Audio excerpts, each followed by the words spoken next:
রাজু নস্করের আরও 4টি বেআইনি বাড়িতে নোটিশ। 37 বারোয়ারিতলা রোডের বহুতলে কেএমসির নোটিশ। 5A ইস্ট কুলিয়া রোডে অফিসেও নোটিশ পুরসভার B18H4।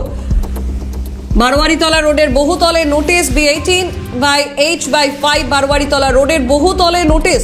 বেআইনি নির্মাণ করার অভিযোগ রাজু নস্করের বিরুদ্ধে। কলকাতা পুরসভার বিল্ডিং আইন লঙ্ঘনের অভিযোগ। রাজু নস্করের আরও 4টি বেআইনি নির্মাণের নোটিশ। আরও 4টি বেআইনি বাড়িতে নোটিশ পাঠানো হয়েছে। সরাসরি রয়েছেন আমাদের প্রতিনিধি বিক্রান্ত রায়। বিক্রান্ত, রাজু নস্করের আরও 4টি বেআইনি বাড়িতে নোটিশ পাঠানো হয়েছে।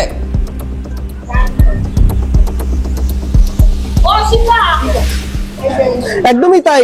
মোট 4টি যে বাড়ি রয়েছে সেই 4টি বাড়িতে কিন্তু নির্দেশিকা দেওয়া হয়েছে। এই মুহূর্তে B/18/H/5 এটি একটি বাড়ি। এই বাড়িতেও কিন্তু নির্দেশিকা দেওয়া হয়েছে আগামীকাল 26 তারিখ অর্থাৎ আগামীকাল দুপুর 4টের মধ্যে বিল্ডিং অফিসার সোমনাথ বড়ালের সঙ্গে কথা বলার জন্য। এখন যেটা সমস্যা এসে দাঁড়িয়েছে, যারা এই বাড়িতে বসবাস করছেন দীর্ঘদিন ধরে, তারা কোথায় যাবেন, তারা এখন কি করবেন, এবং তার পাশাপাশি এই যে রাজু নস্কর তার বাড়িতে তার যে অফিস রয়েছে সেই অফিসের সামনে তারা জড়ো হয়েছিলেন আজকে, কারণ বেশ কিছু ডকুমেন্টস যেমন বাড়ির মিউটেশন এই সমস্ত ডকুমেন্টস তারা পাননি। আমার সঙ্গে রয়েছেন একজন, আপনি তো এই বাড়িতেই থাকেন এবং আজকে সকালবেলাও আপনি গেছিলেন। কি কি সমস্যা হয়ে দাঁড়িয়েছে এখন, কোথায় যাবেন আপনারা?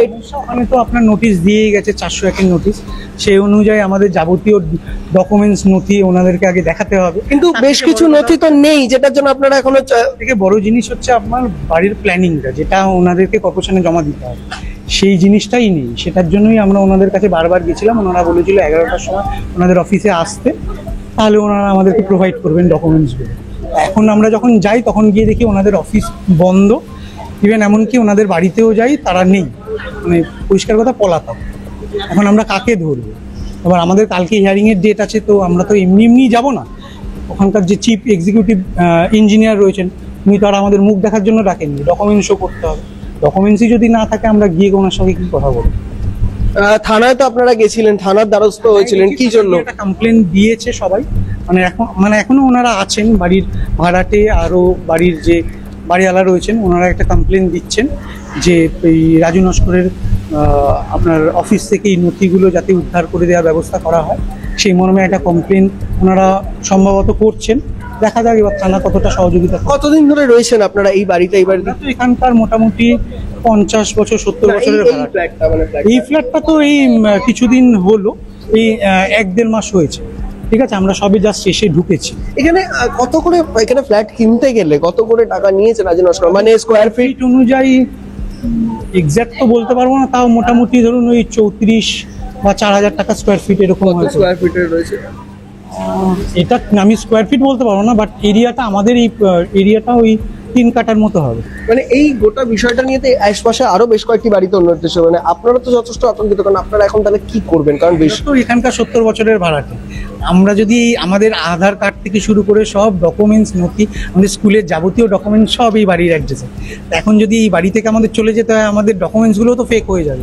আমরা কোথায় গিয়ে দাঁড়াবো? অর্থাৎ তুমি শুনতে পারলে এখানকার একজন বাসিন্দার কথা বললেন। তার পাশাপাশি আরেকটি রয়েছে পাশেই, এটা যেমন H/5 এর ছবি দেখালাম, তার পাশে আরো একটি বিল্ডিং রয়েছে H/4।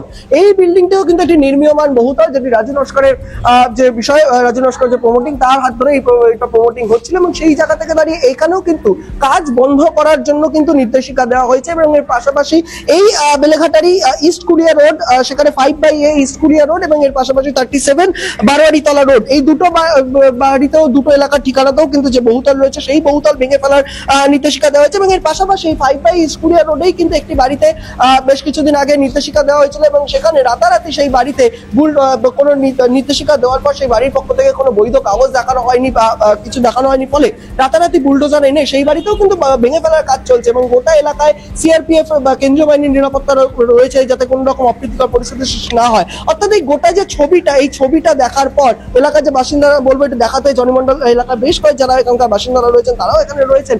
গোটা এই যে বেলেঘাটা চত্বরের যে ছবি, যেভাবে বুলডোজার দিয়ে বাড়ি ভেঙে ফেলা হচ্ছে, অবৈধ যে বাড়ি, সেই নির্দেশিকার পর তারা কিন্তু একেবারে বিক্রান্ত, ধন্যবাদ। আপাতত তোমাকে আমাদের সঙ্গে সরাসরি ছিলেন প্রতিনিধি বিক্রান্ত রায়।